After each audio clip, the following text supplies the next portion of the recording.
Hello বন্ধুরা, গরিব ঘরে রাজপুত্র 40 পর্বের সেই শোকিং এন্ডিংয়ের পর এখন সবার মনে একটাই প্রশ্ন, 41 নম্বর পার্টে কি হতে চলেছে?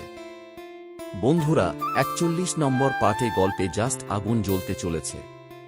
প্রথমত, মেঘলার মা বাবাকে ধাক্কা মেরে ফেলে দেওয়ার অপরাধে 41 নম্বর পার্টেই মেঘলা তার নতুন পিয়েকে জুতো পেটা করে অফিস থেকে বের করে দেবে। শুধু তাই নয়, মেয়েটি যে রাতুলের পাঠানো স্পাই ছিল, সেই সত্যিটাও এবার মেঘলার সামনে চলে আসবে।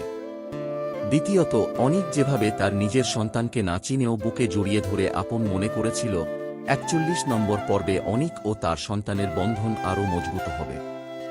অনিক হয়তো বারবার সেই বাচ্চার কাছে ফিরে যাবে।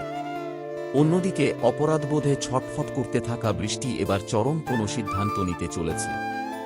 অনিকের সেই ভয়ঙ্কর হুমকির পর বৃষ্টি কি নিজের মুখেই সব সত্য অনিককে বলে দেবে, নাকি মেঘলার মা বাবার জেল হওয়ার ভয় তাকে আটকে রাখবে? বন্ধুরা, আপনাদের কি মনে হয়, মেঘলার ওই অহংকারী পিয়ের কি শাস্তি হওয়া উচিত? কমেন্ট করে জানান।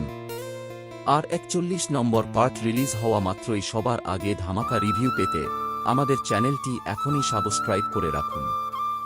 ধন্যবাদ।